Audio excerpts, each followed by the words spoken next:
Mali kono ani Mali ko ka fo ka wali nyima do aw ka nyima dan la sagana wati be Cherif La TV jakan so fe amaye dien fon fa fe ka damne togo daw dugu misemanu dugu baw fakasi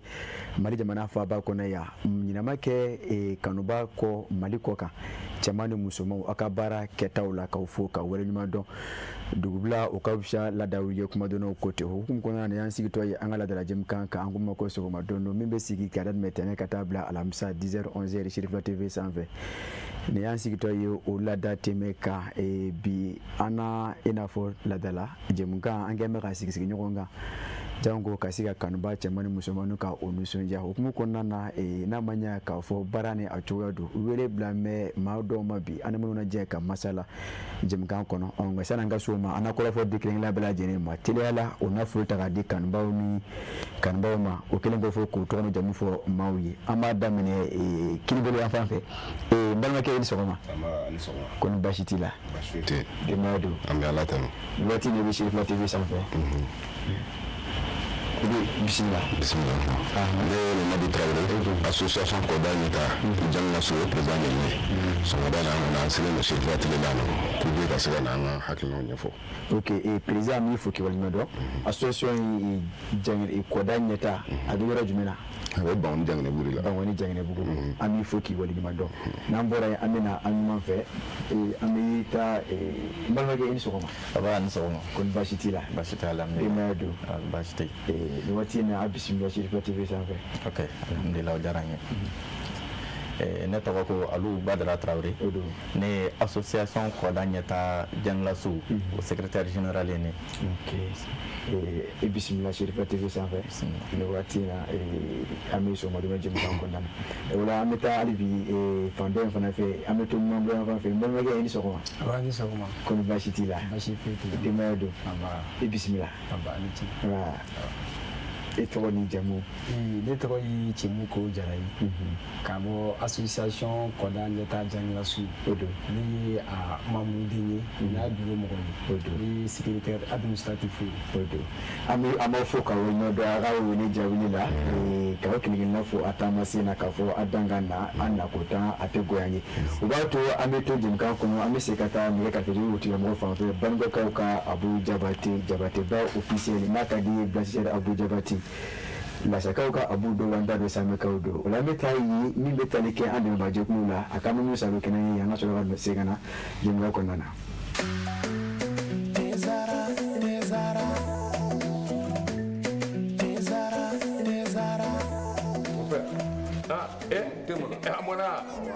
e ka nin den in a bɛ min wuli tasuma kan wa mon père Mali bɛɛ bɛ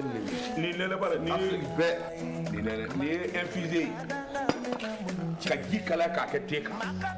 o nɛnɛ tiɲɛ la mon père nin ka di te jumɛn ani n b'o gundo d'i ma te zara mon père an bɛɛ bɛ ko kelen na sa dɛ nin y'a kumaba ye e fana bɛna surprise k'i ye nin dɔn wa a bi yan a mangani sisan kɔni i ye teko jalo te zara tew ka te de ye a bi san 30 bɔ ni tɛ wɛrɛ bɛ nin den n y'a dilan kura ye ka segin ka na n'a ye k'a kɛ nin foroko in kɔnɔ wa ne b'a infusé de min han n bɛ min f'i ye i hakili to a la a bilenma o a jɛma o nin den ye tiɲɛ ye tew ka te sonsan bɔlen bɛ fali fɛ nka den tɛ jama jɛra ka duwa kɛ te Zara ye ma kelen ka danga mɛna budu diɲɛ Allah farafidenu jɛra ka duwa kɛ te Zara ye ma kelen ka danga mɛna budu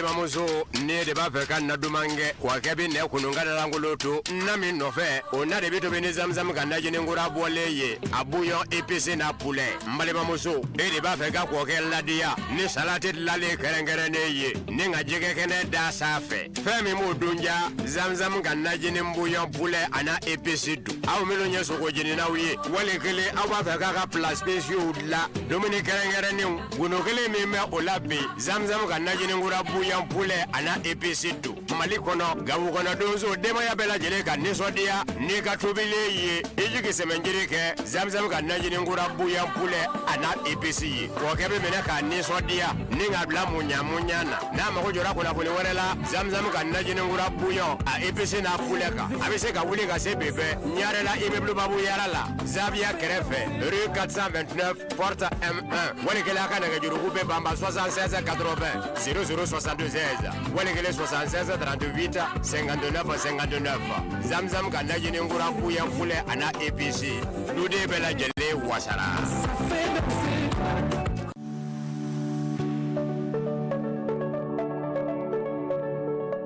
daminɛ yan Mali la an ka usine bɛ siman dilan anw fɛ yan n'a bɛ kɛ ni diɲɛ seleke naani diɲɛ laban minɛnkuraw ye min n'a faamuyalen don anw fɛ CMM ale bɛ siman dilan waasa ka se k'anw ka haminanko bɛɛ lajɛlen ta an ka santiw kɔnɔ dɔw ka baara fanga ka bon a fanba ye béton armé ye sow ani baara caman bɛ minnu na olu siman sugandili bɛ kɛ ni wolomali de ye a kolo ka gɛlɛ a bɛ fɛn caman kun min n'a lakanalen don pudayi CEM2 42.5 siman in a bɛ labaara fɛn caman na a bɛ baara daw la ani a kɛcogo ɲuman yira santiw kɔnɔ CEM1 42.5 kolo gɛlɛya dan a dilannen don santiw kama i n'a fɔ sangaso a bɛ ɲɔgɔn minɛ ka ɲa a pɛrɛn-pɛrɛn man di wa n'a bɛ mɛn a bɛ fanga sɔrɔ ka taa fɛ ni siman kɛrɛnkɛrɛnnen fila ye CMMSA a y'a ka ɲɛmaaya yira wa k'a ka cɛsiri kɔfɔ Made in Mali hukumu kɔnɔna la ani a tilara ka siman dilan min bɛ danfara yira an ka siniɲɛsigiw baara la n'o bɛ kɛ ka bɛn ni an ka santier belebelebaw ye Mali kɔnɔ diɲɛ dilanfɛnw la ŋana dilannen don Mali la siman an ka baara.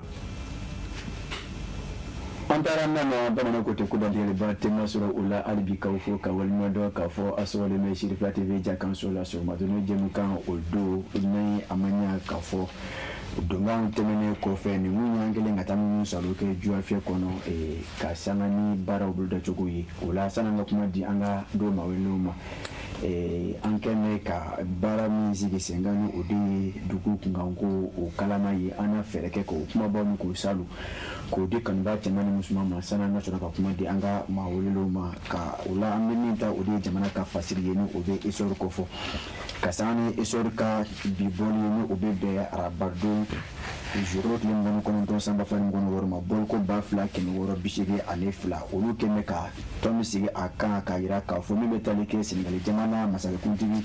ni o bɛ tali kɛ Basiru Jomayi Fayi la a tun bɛ taamana faso Mali kɔnɔ ka bɛn ni kunu tarata don joro tile 28 ye o hukumu kɔnɔna na min bɛ tali kɛ fasilikɛba ni o ye Lugayi Al Amudu a ye a yira k'a fɔ min bɛ tali kɛ Senegali jamana masakɛkuntigi Basiru Jomayi Jakar Fayi a ye dumuni kɛ ka ɲɛsin faso Mali ma ka bɛn ni kunu tile 28 ye a jiginna pankuruji kɛnɛ kɔnɔ ka bɛn nɛgɛ ɲɛ 10 waatiw ye aéroport international président Modibo Keita la min ye a bisimilala a jiginnen kɔfɛ sanfɛ pankuru kɔnɔ min bɛ tali kɛ ni kɛ faama général d'armée Assimi Goïta ale fɛ o kɛlen kɔfɛ ka sigi kunkurunin kɛ ye masakɛ sigiyɔrɔ la o fila o labanna k'o kun yɔrɔ min kan o de ye Kuluba ye k'aw ladɔnniya k'a fɔ ye u taara kokuratigiw ka taa hakilinaw falen hali bi minnu kɔnɔna na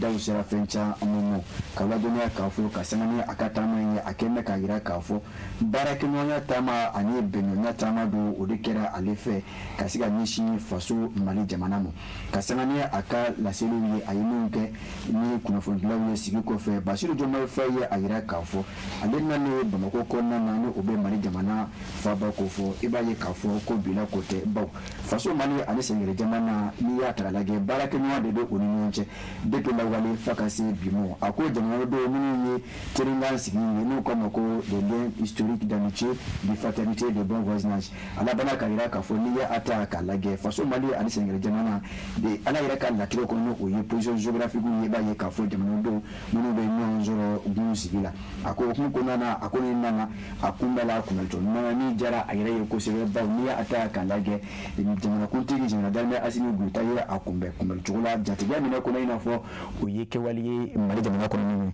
ala bana ka yira ka fo ale na ku o te flaye folo abe gale ka tashi blake kanyeshi mali jamana den ko mali jamana ko den bla jinima ka sangani jara wala kulu ka ke wala min kera faso mali kono ni akela sababu ni ka machama kono bono onina ako ale na me o sanga fola o te mene ko fa ayira ka fo ale ni jamana ko nti na darme asini goita onna me kasiga hakilon daira nywana ni abisega albi ni ngurafie Sénégal jamana ni mali jamana chenyo barawla madama mimbe talike yirewa ko tiga uluka siga soro mimbe talike fana ni kayla kana ko buna kunka adama dogo alaka fo mimbe talike bijira wala kuluka la malama wala faso mali kono ako abebe jema ka fara anga tugo mina kasiga ngara ba jira wala kulula ko baw ni ye duwa ye mashuka iba fo ko bondo shuka hukumu ko nana aye ayira ka fo akone ni sonjera kasanga ni bonya baranye min kera afe faso mali ode ko nana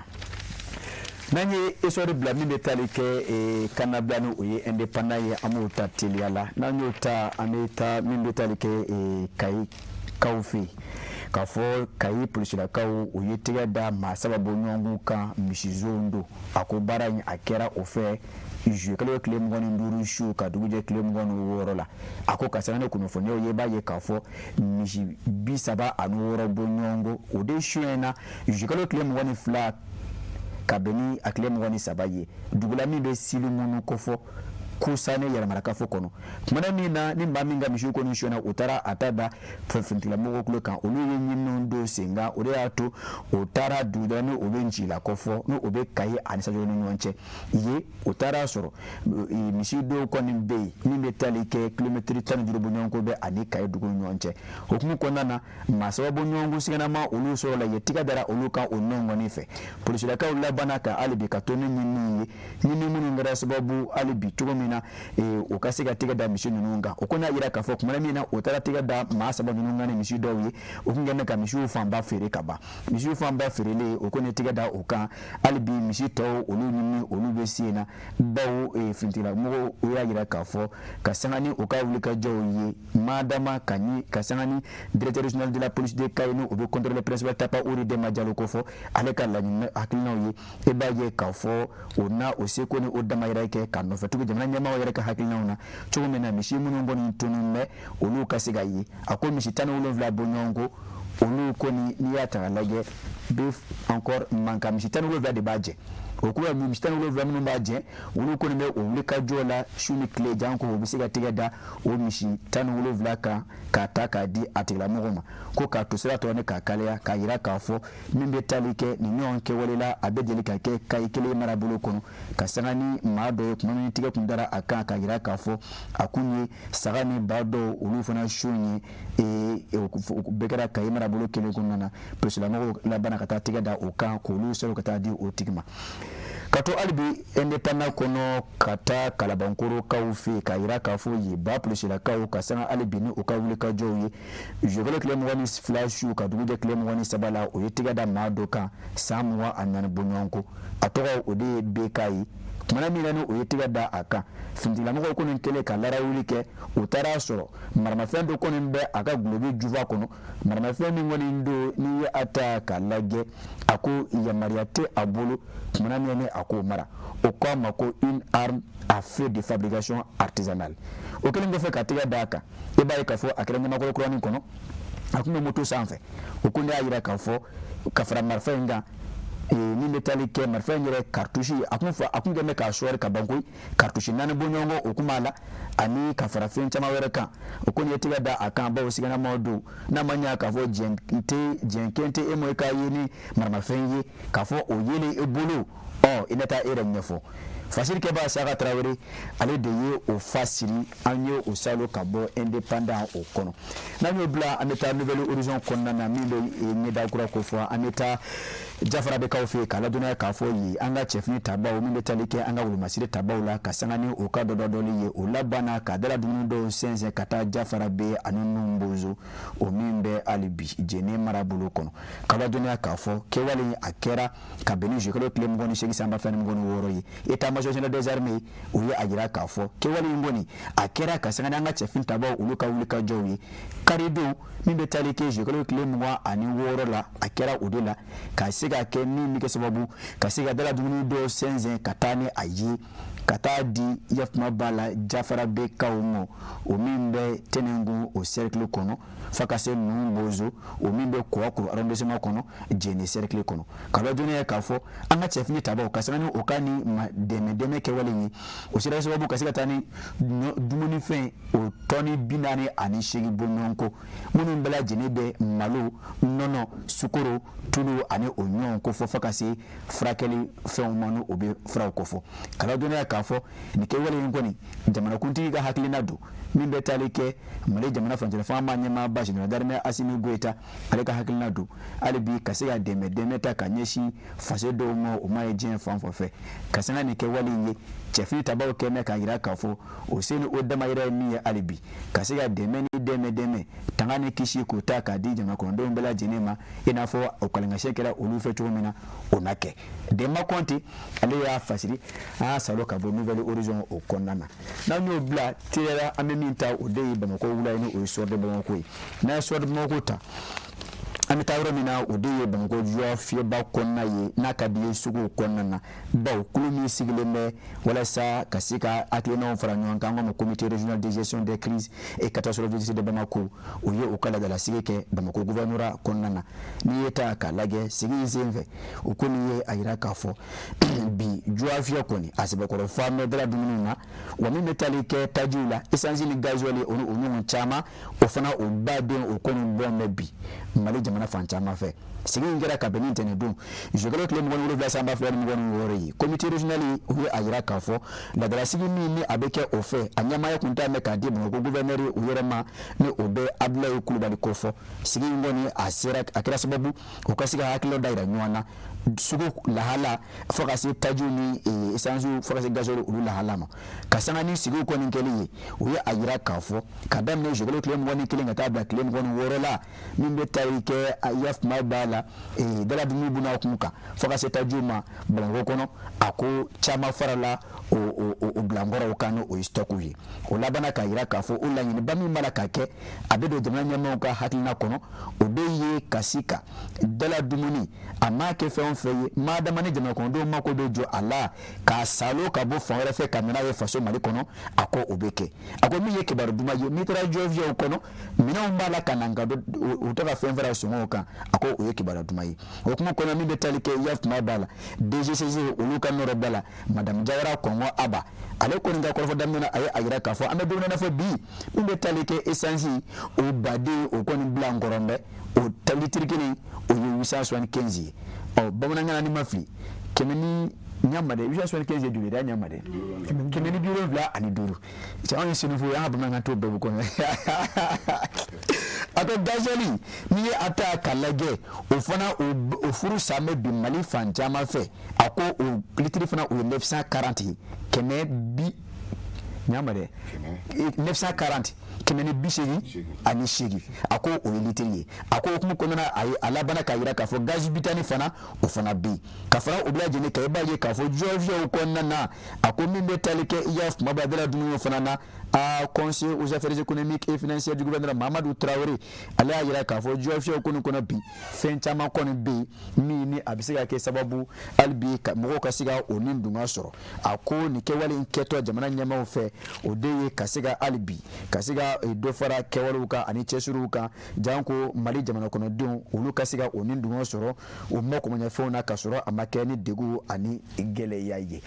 kasiga bobi kuno bla kuna meta nouveau réveil kona na nyota ami meki baruduma okofo odedo okono bawo ayira meka fo kabo leru wora katabla lere tane woro bunyongo faka teme oka akobi alhamdulillah rabbil alamin kuranko abe odakunka faso mali jamana kona na ako makanga tigara fo ola wow ako bawo ni atara lage adama kulubali ale de ye afasiri ako bikoni alhamdulillah do ako ni akanyi akafo akanyi ako mi metalike bi kurango kono buna kunka faso mali kono madama bamako kono ya ako ma kuma foko eri woro ko bi akacha ertan woro bonyongo yere ye ako kurame odeke bi mawfe kasoro ama anye komi ako okoni lahalado mimbe jamana nyema okacha siru kofo ako madama ni ataka lage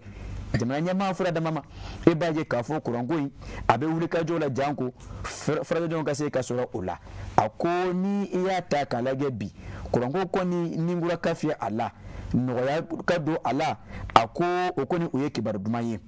ko wajamla kono don chaga kun sige meka ngono goi ako madama mi metaleke chaga yoro la kenyere chaga yoro yere ako a ulu bila makoni tare do bawni ata kalage e kuranko adegu akuma farabuan uluka watete menola ako nka bi mi metaleke mabisiga fo alaba ana kurantiga no ko bla do fo kono baw kuranko ni abala ka ke tare ye ako nana kaba mimi fuye akanye komi ako alino kera adola ateme ola ka damine etano woro anakunga ako bi ma chama bala ko soro korango buna kunka ako ola korango ministre min bebi ni oyi professeur Chemoko Traoré ako abena fo anaka okadi ina fo fasiri ke ba ya siba chomina ako na manya ka fo alibi jamana nyama ko nga wulika jodo ako ningoni mabisiga tare fo wa kasiga doke alibi jamana nyama uyi bara mi ngoni flani ubi alla chomina alibi doga siga fara ninga doka na bo alla alibi amna ko etan wora anuko chomina abisiga ke ermuwa andani 24/24 di fasiri ke ba adama kulubali ale de ya fasiri ka bo nouveau réveil kono kasani ukabi boliye kaseka ufu kokora mali kono ani mali koka ansala ka min fara nyonga kuno fono ko buna kunka ode yeninje ola ina manya ka fo sene fe bo ode be ko masuruku kanu ko jia anase kata bango kauka abu fanfe akala gede akata ne jua fe kono senne ninga mawlo anga kare nywana malima muso ne de ba fe kan na dumange wa kebi ne kununga da ranguloto na min no fe ona de bito bini zamzam kan na jini ngura boleye abuyo EPC na poulet malima muso e de ba fe ka ko ke ladia ni salati lale kerengere ne ye ni nga jige kene da safe fe mi mu dunja zamzam kan na jini mbuyo poulet ana EPC du aw melo nyeso ko jini na wiye wale kele awa fa ka place spécial la domini kerengere ne guno kele mi me olabe zamzam kan na jini ngura buyan poulet ana EPC du mali kono gawu kono dozo dema ya bela jele kan ni sodia ni ka tobile ye ejuke semenjiri ke zamzam kan na jini ngura buyan poulet ana EPC ko kebe bela kan ni sodia ni ngabla munya na ma ko jora ko la ko werela zamzam kan na jini ngura buyan a EPC na poulet ka abise ka wuli ka se bebe nyarela ibeblu babu yarala Zavia Grefe rue 429 porte M1 wale kele aka na juru be bamba 76 80 0062 16 wale kele 76 38 59 zamzam kan na jini ngura kuya kule ana EPC dude bela jele wasara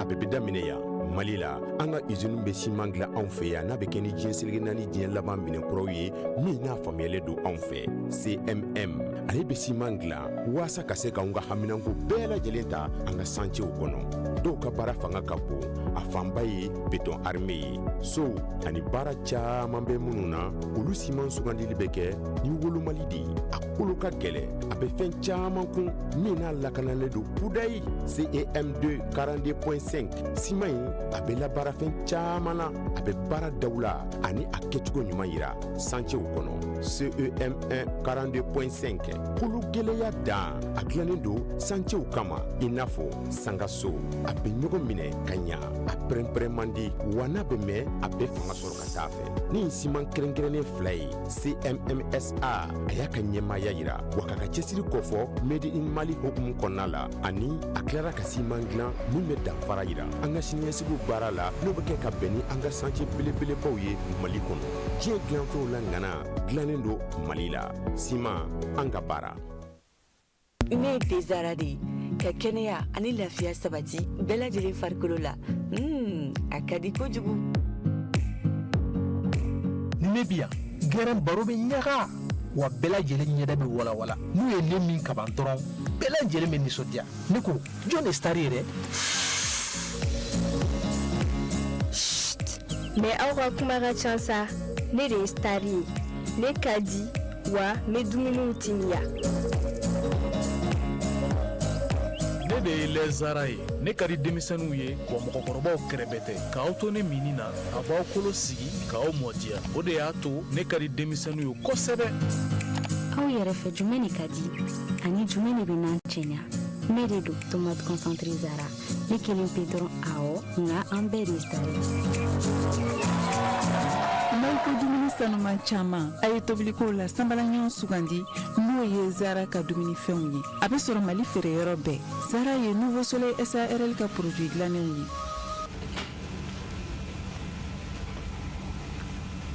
n taara n nana somɔgɔ sama tɛ o la bamananw ko ten fo ka yɔrɔ ɲuman dɔn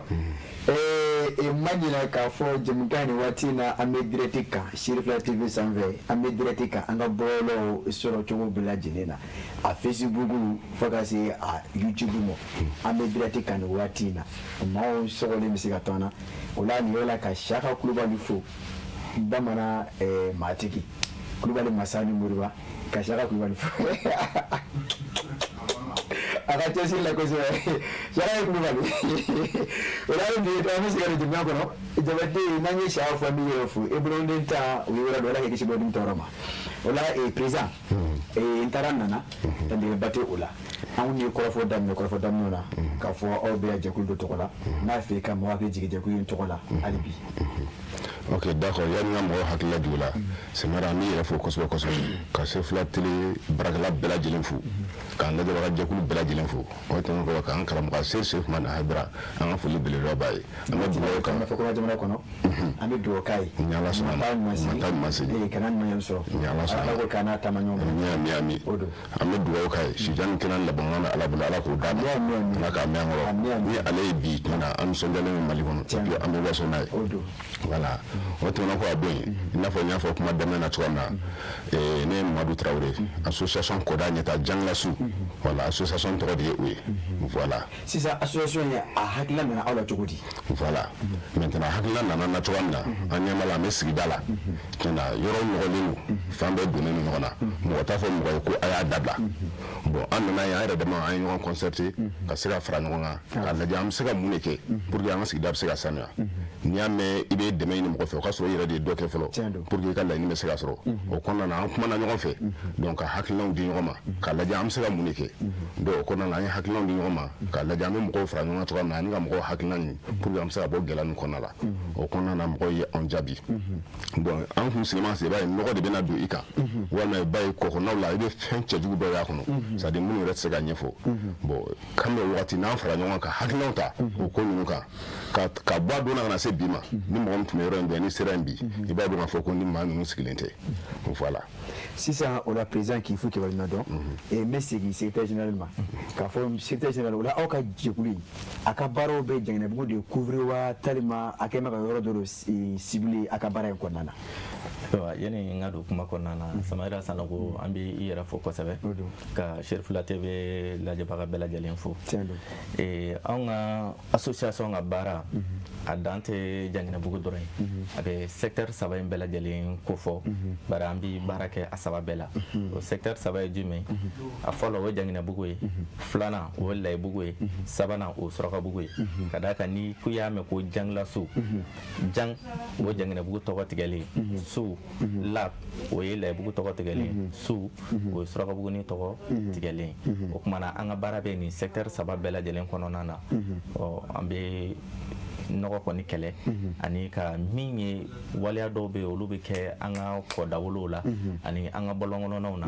o kumana an bɛ nin bɛɛ lajɛlen kɛlɛ i n'a fɔ minnu bɛ sisimafɛnw walima ka ɲɛnaminimafɛnw olu ta an ka kɔdawolo la walima kari kɔnɔnaw na an bɛ nin bɛɛ lajɛlen kɛlɛ kama nɔgɔko kɔfɛ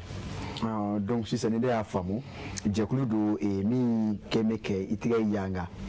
Janginɛbugu Surabuguni ani Lɛbugu o de tɔn yɛrɛ a tɔgɔ ye Janglasu président o tɛ wa donc i ka secrétaire général bɔra k'a fɔ donc baara min don i b'a ye k'a fɔ aw bɛ i da sera yɔrɔ dɔ ma ale yɔrɔ dɔ fara a kan i ko ko sanuya ka se ka o mɔnɛ bɔ sigida c'est-à-dire ka nɔgɔ kɛlɛ sigida kɔnɔna na ale y'a yira k'a fɔ ja o kɔfɛ hakilina wɛrɛ bɛ aw la hali bi ka ɲɛsin sigida in ma awɔ o de ye ka se ka ɲɛnaminimafɛnw voilà k'olu fana kɛlɛ mɔgɔ minnu b'olu ta sigida kɔnɔ la awɔ a ye min fɔ o de don effectivement n'i y'a jateminɛ n'i y'a mɛn ko kɔda donc mɔgɔ yɛrɛ bolo ko kɔda ye kolankolon kɛyɔrɔ de ye i bɛ mɔgɔ ka sari i bɛ mɔgɔ ye u n'a jɔ a kɔnɔ sunkutigɛlaw b'o la surtout ɲɛnaminimafɛn ninnu o kɛbaga caman de bɛ yen nɔ u bɛna kɔda la ka se u bolo k'u bɛ dugu in de ka se ka ko in ye donc o kɔnɔna la an ye wulikajɔ caman k'o la an ye démarche caman k'a la pour que bi o ko bɛ se ka nɔgɔya cogoya min na ani faamaw ka bolo di ɲɔgɔn ma kama tiɲɛ na bi caman sera ka kala vraiment caman kɛra la baasi tɛ o la an b'aw fo an bɛ taa secrétaire administratif fan fɛ baara min ni aw bɛ a la a y'a daminɛ a bɛ waati jumɛn bɔ ani a daminɛ ni aw fɛ sisan a yɛrɛ ka yeta la baara bɛ ka kɛ aw sago ye wa yanni ka kuma daminɛ Sumayira Saneko ni e yɛrɛ fo ka Sirifila TV baarakɛla bɛɛ lajɛlen fo Janglasu baaraw bolo kolomo kari ka na bila bi la an bɛ se k'a fɔ 2025 le 13 avril an ye baara in kun fɔlɔ daminɛ o wagati la fo ka na se bi ma n'i y'o jateminɛ i bɛ taa fɔ kalo san 1 ani tila bɔɲɔgɔnko la sisan o la aw kɛlen bɛ ka baaraw lajɛ cogo min na a bɛ ka kɛ ten wa awɔ i n'a fɔ n ka président ni n ka secrétaire général y'a fɔ cogoya min na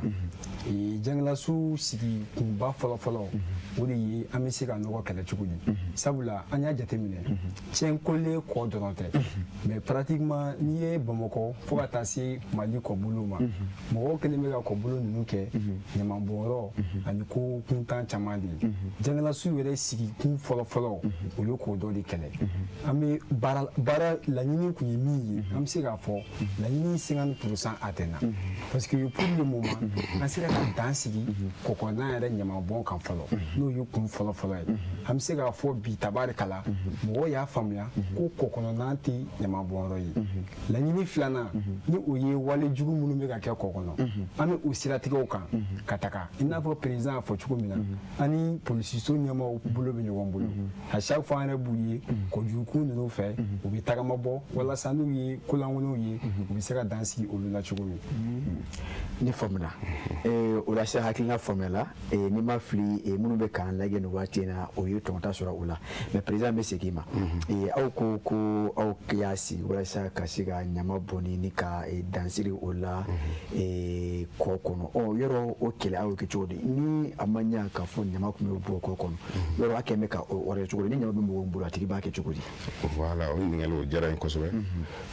ni ɲama yanni an ka nin baara in bɛɛ lajɛlen kɛ fɔlɔ an ye yɔrɔ 2 de ɲini pour que mɔgɔ bɛ se ka taa ɲama bɔ o yɔrɔ la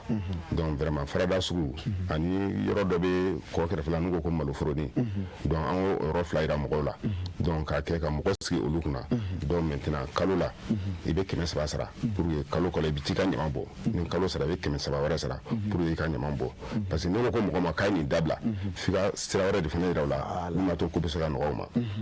an y'o kɛ o cogo la ten ala kɔni sɔnna ko o bɛ taa cogo bɛ ka se ka ɲa donc i b'a dɔn baara kɔni a mana kɛ cogo o cogo i bɛ mɔgɔ kelen-kelenninw sɔrɔ c'est à dire minnu ka faamu ka suma ko ninnu na dɔɔni halisa an cɛsirilen don pour que ka se ka olu lafaamuya u bɛ se ka continuer ka taa o yɔrɔ in na cogoya min na GIE dɔw fana bɛ yen nɔ ni mɔgɔ min n'i y'a dɔn k'a fɔ ko ka tagama ka taa yen ko de ka gɛlɛn ma donc GIE fana bɛ yen ni n'o bɛnna o b'i ka ɲama cɛ f'i ka so kɔnɔ ka taa bɔ a kan ka bɔn yɔrɔ min na donc c'est là aw ye mɔgɔw orienté ka taa ɲama bɔnyɔrɔ 2 la siga t'a la Janginɛbugu kɔnɔna na Madama Kɔda yan fan minnu fɛ a ye o yɔrɔ fɔ mɔgɔw ye an y'o yɔrɔ fɔ mɔgɔw ye wa condition de pour que i ka se ka ɲama to yen o de ye kalo k'i ka 300 sara donc o la a yɔrɔ kɛmɛ ka mɔgɔ dɔw de ta ka bila o ko in fana lawaleyali kama wa commission kɛrɛnkɛrɛnnen dɔ fana sigilen bɛ o ko in kama olu bɛ ka baara kɛ o hukumu kɔnɔna la voilà ok président o faamuna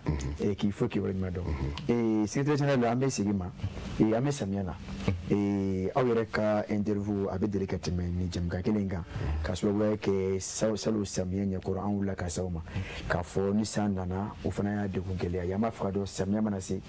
an minnu kɛmɛ ka tɔn in sigi yɔrɔ aw bɛ degun ni gɛlɛya jumɛn sɔrɔ samiya kɔnɔna na a ka baara hukumu kɔnɔ i ka o ɲininkali diyara n ye ka da ka an y'a ye k'a fɔ samiya min ni an filɛ nin a la an ye baara kuraw boloda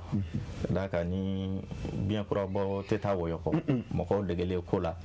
n'i ko ko k'a dabila siɲɛ kelen a dɔw la gɛlɛya o ti ban a la an ye mun kɛ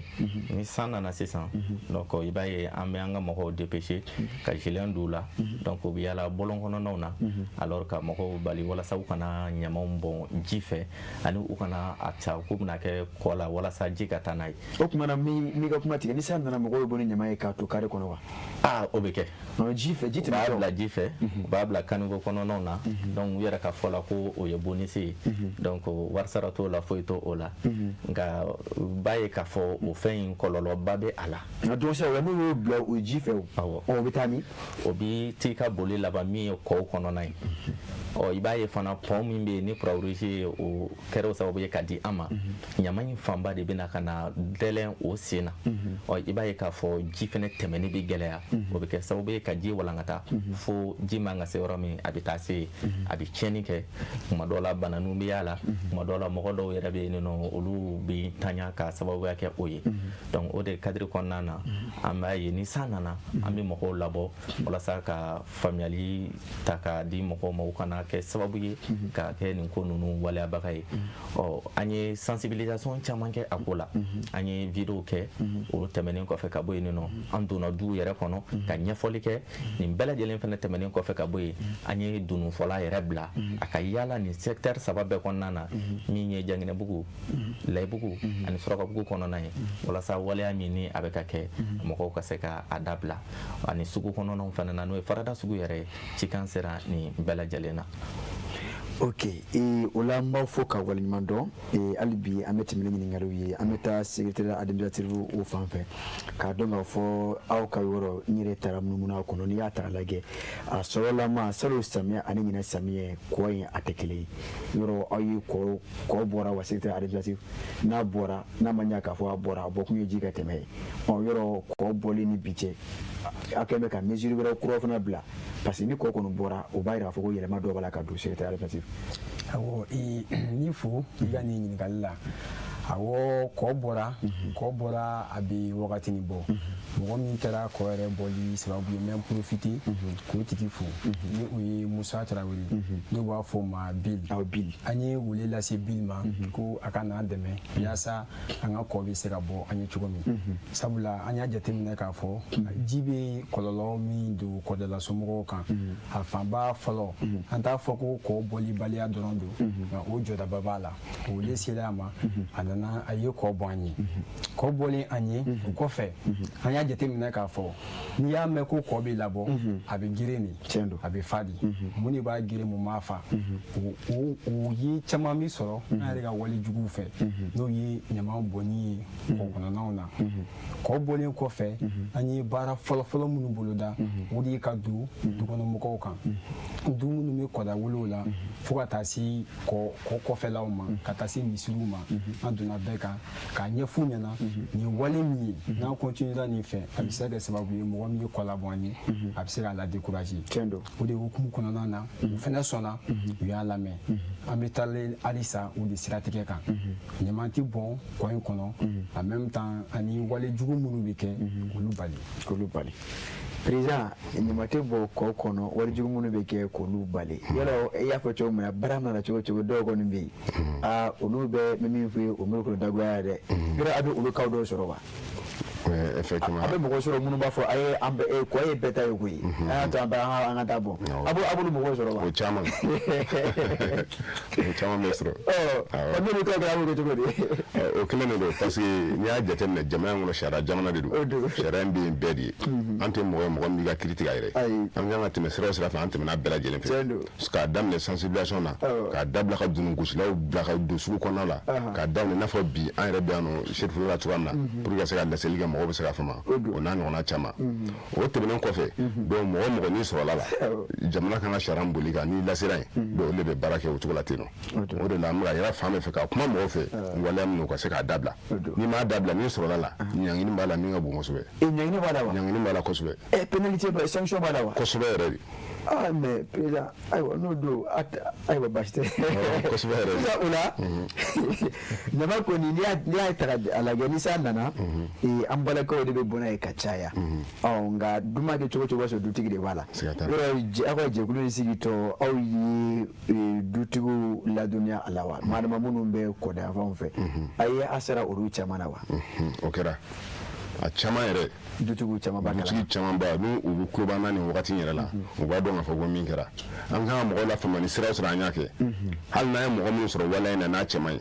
an b'a to fo dutigi bɛ sɔrɔ du kɔnɔ wagati min na an bɛ sɔrɔ ka déplacer ka taa yira k'a fɔ i ka mɔgɔ ye nin waleya in kɛ normalement an kan k'a bila sariya ka sira kan donc peut-être a yɛrɛ b'a ye k'a fɔ vraiment fɛn fɔra a ɲɛna ni a bɛ yafa ɲini a b'o yafa ɲini a ye sabali ni Ala sɔnna ma ɲɔgɔnna wɛrɛ tɛna kɛ parce que tuma dɔw la mɔgɔ dɔ bɛ bɔ fɛn dɔ kalama i b'a sɔrɔ dɔ tɛ bɔ a kalama donc sira o sira kan k'a to pour que o fili bɛɛ bɛ se ka bɔ yen cogoya min na donc an tɛmɛn'o sira bɛɛ lajɛlen fɛ sinon bi dutigi caman b'a kalama i n'a fɔ n y'a f'i ɲɛna kuma daminɛ cogoya min na association bɛ sigi wagati min na an ka association caman bɛ yen mais an ta ye sigi cogo donc ni mɔgɔ min y'a lajɛ kabako b'a la kosɛbɛ sisan o la Seyida Alternative aw ka association ani association wɛrɛw bɛ baara la ɲɔgɔn fɛ Jɛnɛbu kin kɔnɔ wa mais sani o ɲininkali jaabi i m'a fɔ Abu Jabate i ka fɛɛrɛ kɛ i ka seko ni dɔnko dɔ fara ɲɔgɔn kan n'an ye ɲininkali jaabi an ka fiɲɛ bɔ an senkɔrɔ Jabate fɛɛrɛ ko la ko Banikɔkaw ka Abu ɲɔgɔn tɛ ko min fɔ a ma nɔgɔ dɔɔni Seyida Alternative an ka t'e fan fɛ sisan Jɛnɛsu ye association ye fɔlɔ min dayɛlɛlen don kin bɛɛ ye sinon a dayɛlɛlen bɛ Bamakɔ association bɛɛ ani Bamakɔ ka den cɛ n'a muso bɛɛ lajɛlen ye o de hukumu kɔnɔna na Jɛnɛsu dayɛlɛlen an sera siya diri mɔgɔw ma an bɛ fɛ an n'u ka kɛ tɔnden ye laɲini jumɛn de nana n'o ye an y'a ye k'a fɔ Jɛnɛbu kɔnɔna na siya diri ye association ye min bɛ association tɔw bɛɛ lajɛlen fara ɲɔgɔn kan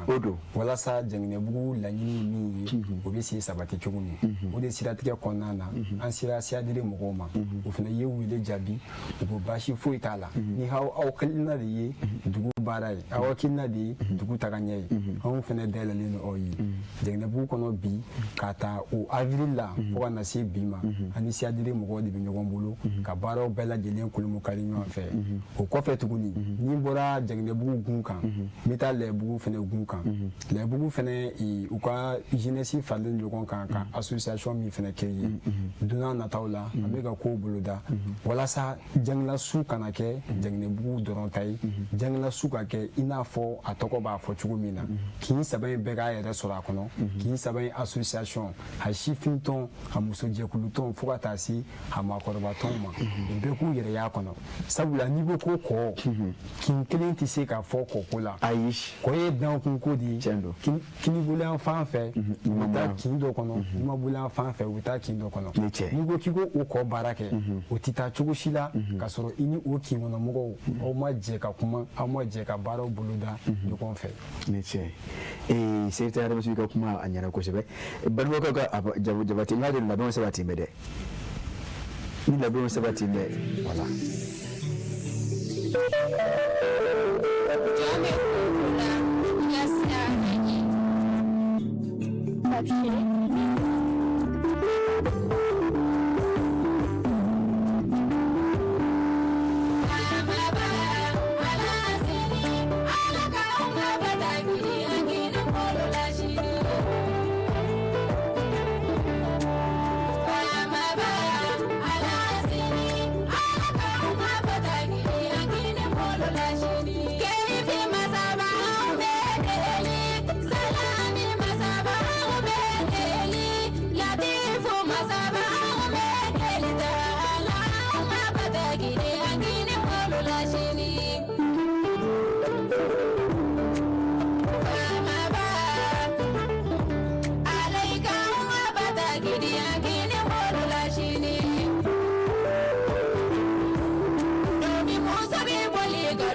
ko wolodenw ka o bangebaaw dɔn balimaw ka ɲɔgɔn dɔn ka ɲɔgɔn kanu o ye anw ka ɲɛnamaya sigi cogo ye depuis lawale wa n'o kɛra a dɔw la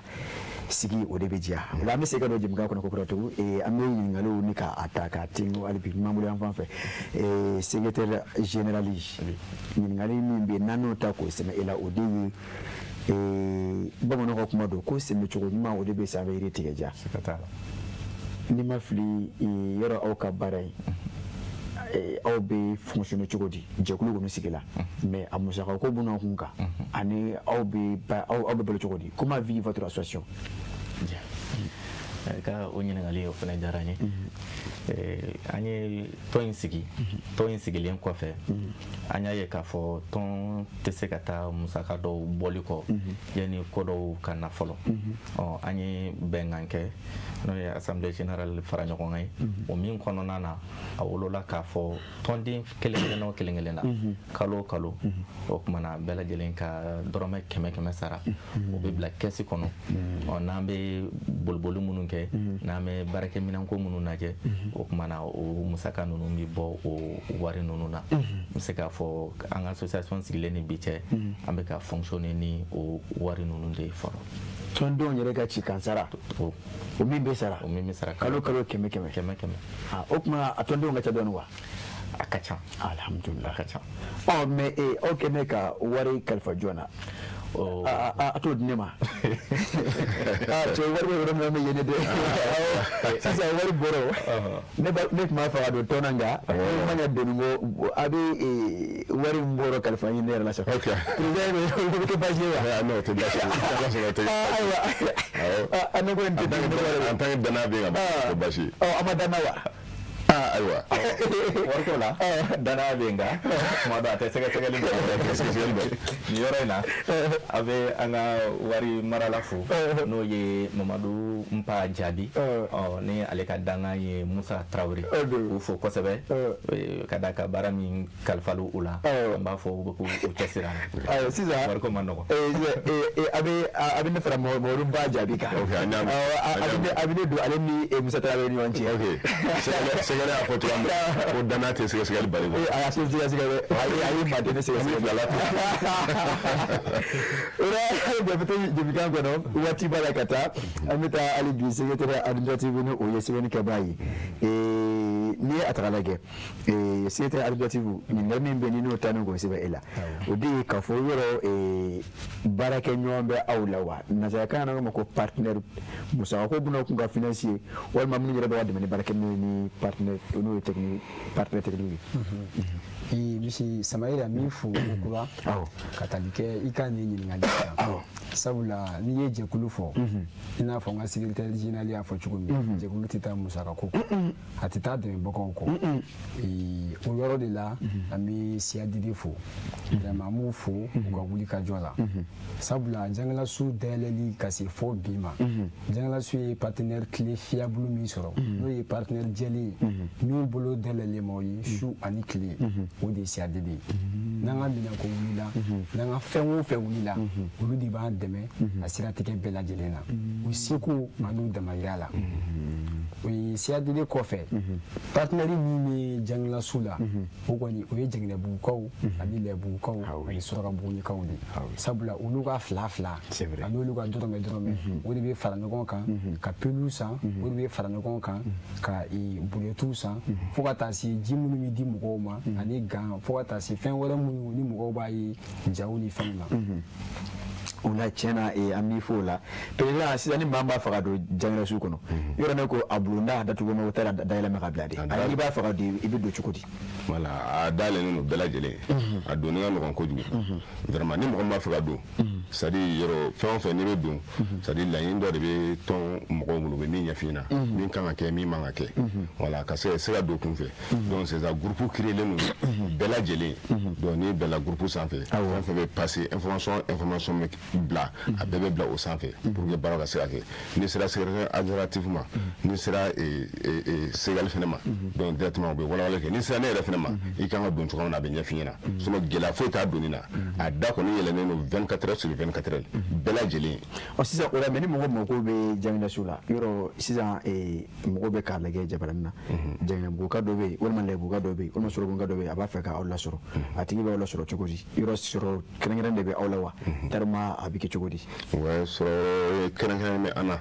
voilà parce que surtout an ka charge yɛrɛ la o bɛ ne yɛrɛ ka du kɔnɔna la donc ni sera nin dɔ problème foyi t'a la ni sera nin fɛn fɛn fɛ yen secrétaire général administratif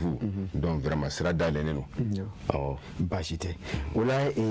ka nɔfɛtugu secrétaire administratif dɔ kɔrɔfɔ o la an bɛ CADD maaw fo nin yɔrɔ la o yɛrɛ o nana jɛmukan in kan ka kɔn aw nalen ɲɛ an bɛ ka daminɛ coordinateur Musa ni Bala Bala bɛɛ lajɛlen fitinin o de ye juguli ye nka n'i y'a tini bolokuru ye i bɛ mɛn k'o lakali an bɛ Musa ani Bala fo k'a fɔ fana ni an y'o fo min bɛ tali kɛ u ka sega la n'o ye Tayiru Keyita ye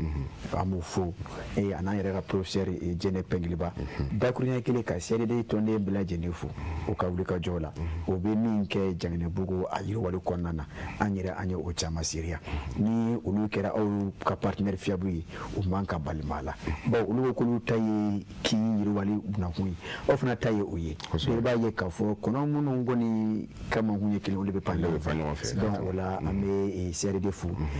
président waati b'a la ka taa anw ta ye waati baara de ye o la an b'aw fo ka kuma lase aw ma an ka kɔrɔfɔ kuncɛ kɔrɔfɔ ninnu tugu ninnu na ni ka sɔrɔ ka jɛmukan ni k'a kuncɛ an b'a daminɛ président yɛrɛ la awɔ n bɛ foli di bɛɛ lajɛlen ma i n'a fɔ an ye foli kɛ daminɛ cogoya min na ka tila ka weleweleda kɛ sigida cɛ ni muso bɛɛ lajɛlen vraiment ko in vraiment n'i yɛrɛ nana a bɛ k'i kɔnɔ ko gɛlɛya b'a la i b'a sɔrɔ o t'a la a dayɛlɛnnen don bɛɛ lajɛlen de ye an ka se ka jɛ ka baara kɛ ɲɔgɔn fɛ an ka sigidaw bɛ bɔ nɔgɔ la cogoya min na parce que n'a fɔ n y'a fɔ kuma daminɛ na cogoya min na n'i ko ko a ye n dɛmɛ n ka wara la o y'a sɔrɔ a kunkanfan b'i bolo donc an de bɛ sigida ka na kɛ i n'a fɔ mɔgɔ min bɛ yen n'i ye se sɔrɔ dɔɔnin sigida la e bɛ se ka taa du san yɔrɔ wɛrɛ i bɛ boli ka bɔ sigida la donc an ka bɔ olu kɔnɔna la an ka lajɛ an bɛ sigida min na an ka essayer a bɛ se ka développer cogoya min na an bɛ se ka ko kɛ ka ɲɛ cogoya min na an ka jamana faamaw n'u yɛrɛ ye k'a fɔ ko aw yɛrɛ wulilen don k'a jɔ a b'a fɛ ka fɛn dɔ kɛ siga foyi t'a la u bɛ fara aw kan u bɛ aw dɛmɛ mais e yɛrɛ ma essayer ka foyi kɛ fɔlɔ e bɛ ka essayer ka fɛn fɛn lagosili kɛ fan bɛɛ lajɛlen fɛ k'a sɔrɔ e yɛrɛ ma foyi kɛ dɛmɛ cogo t'i la mais ni kɔni donna ko kɔnɔ k'a daminɛ n'i ye dɛmɛ ɲini a ka ca Ala fɛ i bɛ dɛmɛ sɔrɔ. Ne ye tiɲɛ ye a ye n dɛmɛ n ka wara la e yɛrɛ ka y'a kunyanfan fɛ n'o de tɛ maa ye an bɛ taa secrétaire administratif Segal fan fɛ o kɔrɔfɔ kuncɛ kɔrɔfɔ an ka sɔrɔ ka jigita bila yan kɔrɔfɔ kuncɛ kɔrɔfɔ la e bɛ se ka foli de lase min ye Janginɛbuguka bɛɛ lajɛlen ma Lɛbuguka bɛɛ lajɛlen ani Sɔrɔkabuguni ka bɛɛ lajɛlen ka ɲini fɔ fana baara min n'a daminɛnen filɛ u ka an dɛmɛ a la kosɛbɛ a kɛra dɔw ye a kɛra dɛmɛ nasugu nasugu walasa baara in a tali fanga an ka se a kɔrɔ an tɛna se ka bɔ kɔrɔfɔ in na k'a sɔrɔ an ma maa dɔw bɛ yen an ma foli lase olu ma ka d'a kan u y'an dɛmɛ ko in kɔnɔ kosɛbɛ kosɛbɛ bamananw ko ten ko maakɔrɔbakan in wɔrɔsu ɲɛfɛ min ye an ka conseil spécial n'o ye Bamusa Fofana an b'a fo nin yɔrɔ in na kosɛbɛ kosɛbɛ an ka musokɔrɔba n'o ye Fatumata Fane n'an ko ale ma ko Majugu Fane an b'a fana fo kosɛbɛ kosɛbɛ nin kɛnɛ kan o tɛmɛnen kɔfɛ ka bɔ yen nin ko in bɛɛ lajɛlen boliboli ni an ka garanti an b'a fɔ n ko o ye commissaire Mɔnzɔn Kante ani a ka kɔmpol n'o ye Bakari Traoré tiɲɛ yɛrɛ la an mana s'u ma waati o waati o kumana u b'an bisimila ani ka an dɛmɛ an ka waleya ninnu kɔmpol Mɔnzɔn o ye n terikɛ ye o ye n terikɛ ye kabi jeunesse la o ye n terikɛ ye a cɛsirilen don maa cɛsirilen don wa n'i y'a wele kuma o kuma a bɛ ka wele jaabi commissaire kɛ maa dɔn kosɛbɛ mɔgɔ cɛsirilen don n b'a fɔ ka waleɲuman dɔn hali bi Ala k'a bolo mɛn ka animateur ka kɔrɔfɔ kuncɛ ni e ye kɔrɔfɔ kuncɛ kɔrɔfɔw an ka jɛmukan bila yan kuma kuncɛ kɔrɔfɔw la ne kɔni foli de bɛ ne bolo ka ɲɛsin kin saba kɔnɔ mɔgɔw ma olu minnu ye an dɛmɛ k'a daminɛ ko in daminɛ fo ka na se bi ma an b'u fo dante foli min na o kɔfɛ an b'a laɲini halisa sabula kɔ juru in ka jan a dan tɛ Janginɛbugu ye a dan tɛ Bamako ye kɔ bɛ fan o fan an b'a ɲini a sigidala mɔgɔw fɛ u ka jɛ an ka fara ɲɔgɔn kan walasa image kolon minnu kun dilen bɛ kɔda ninnu na k'a kɛ munumana ko ani ɲaman bɔnyɔrɔ an ka se ka o image kolon b'u la ka image ɲuman d'u ma yaasa a bɛ se ka kɛ lafiya bɔda ye ka se an ka denmisɛnw fo ka taa se an yɛrɛ ka mɔgɔkɔrɔw ma n bɛ kuma laban min fɔ o de ye an bɛ jantoli minnu kɛ an ka duw la ni an sera k'o jantoli kelenw fɛnɛ ta k'an ka ciw sɛgɛrɛ k'an ka kɔdaw sɛgɛrɛ a ka ca ala fɛ laɲini min o bɛ sabati. ni bɛɛ lajɛlen ye ka bulon dafara a dɔw kin a bɛ jɛ bamananw ko ten o la ka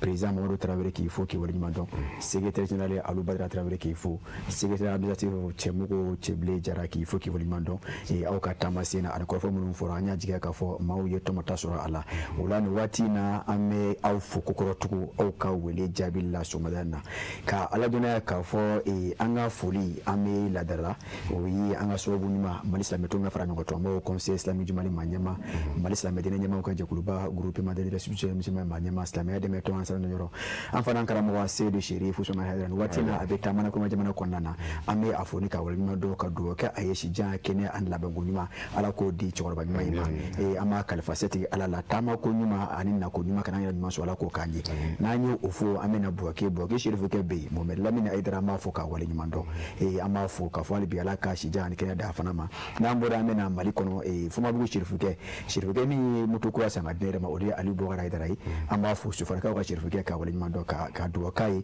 hali bi ala ka a kɔrɔta hɛrɛ la n'o kɛra an bɛ kanuba cɛman ni musoman denmisɛnnin ma bakɔrɔ Jaginabugu nin waati in na min yɛrɛ ka musokɔrɔba fo n'o ye Salimata Kulubali kosɛbɛ ne y'a dɔn bɛ ni a y'a ye o ye ne ka musokɔrɔba de ye a dɔw fana den fana don mais n b'a fɔ min ka waleɲuman dɔn o tɛ ɲɛna o ye n den de don o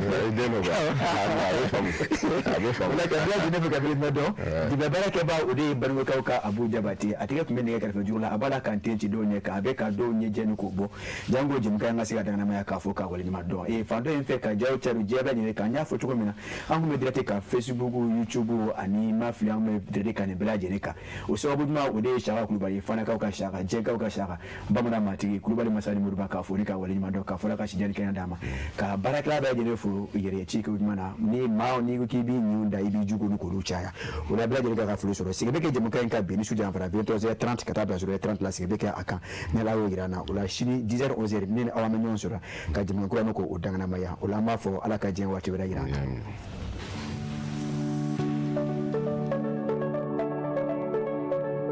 A bɛ daminɛ yan Mali la an ka usine bɛ siman dilan anw fɛ yan n'a bɛ kɛ ni diɲɛ seleke naani diɲɛ laban minɛnkuraw ye min n'a faamuyalen don anw fɛ CMM ale bɛ siman dilan waasa ka se k'anw ka haminanko bɛɛ lajɛlen ta an ka santiw kɔnɔ dɔw ka baara fanga ka bon a fanba ye béton armé ye sow ani baara caman bɛ minnu na olu siman sugandili bɛ kɛ ni wolomali de ye a kolo ka gɛlɛn a bɛ fɛn caman kun min n'a lakanalen don kudayi CEM2 42.5 siman in a bɛ labaara fɛn caman na a bɛ baara daw la ani a kɛcogo ɲuman yira santiw kɔnɔ CEM1 42.5 kolo gɛlɛya dan a dilannen don santiw kama i n'a fɔ sangaso a bɛ ɲɔgɔn minɛ ka ɲa a pɛrɛn-pɛrɛn man di wa n'a bɛ mɛn a bɛ fanga sɔrɔ ka taa fɛ ni siman kɛrɛnkɛrɛnnen fila ye CMMSA a y'a ka ɲɛmaaya yira wa k'a ka cɛsiri kɔfɔ Made in Mali hukumu kɔnɔna la ani a tilara ka siman dilan min bɛ danfara yira an ka siniɲɛsigiw baara la n'o bɛ kɛ ka bɛn ni an ka santier belebelebaw ye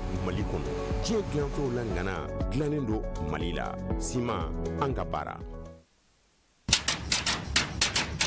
Malibamuso ni de b'a fɛ ka na duman kɛ wa kɛ bɛ nɛ kununga langolo to na min nɔfɛ o na de bɛ tobi ni zamzam ka najininkura bɔlen ye a bouillon épicé na poulet Malibamuso e de b'a fɛ ka kɔkɛ ladiya ni salati dilanlen kɛrɛnkɛrɛnnen ye ni ka jɛgɛ kɛnɛ da sanfɛ fɛn min b'o dunja zamzam ka najinin bouillon poulet ana épicé dun aw minnu ye sogo jeninaw ye wali kelen aw b'a fɛ k'a ka plat spéciaux dilan dumuni kɛrɛnkɛrɛnnenw golo kelen min bɛ o la bi zamzam ka najininkura bouillon poulet ana épicé do Mali kɔnɔ Gabu kɔnɔ donso denbaya bɛɛ lajɛlen ka nisɔndiya n'i ka tobilen ye i jigi sɛmɛnjiri kɛ zamzam ka najininkura bouillon poulet ana épicé ye kɔkɛ bɛ minɛ k'a nisɔndiya ni ka bila muɲamuɲa na n'a mago jɔra kunnafoni wɛrɛ la zamzam ka najininkura bouillon a épicé n'a poulet kan a bɛ se ka wuli ka se bɛbɛ ɲare la immeuble babu yara la Zavia kɛrɛfɛ rue 429 porte M1 walikɛla ka nɛgɛjuruku bɛ banba 76 80 00 62 16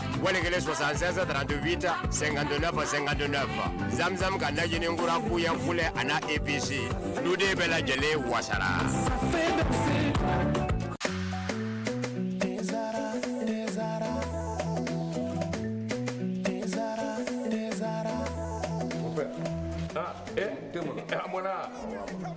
Ni dey abe min wuli tasuma kan wa mon père Mali bɛɛ bɛ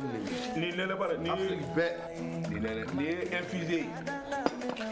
ka ji kalaya k'a kɛ te kan o nɛnɛ tiɲɛ la mon père nin ka ni tɛ jumɛn ani n b'o kun dɔ d'i ma te zara mon père an bɛɛ bɛ ko kelen na sa dɛ nin y'a kumaba ye e ye nin dɔn wa surprise i ye nin dɔn wa a bi yan a mangani sisan kɔni i ye teko jara te zara tew ka te de ye a bi san 30 bɔ ni te wɛrɛ bɛ nin den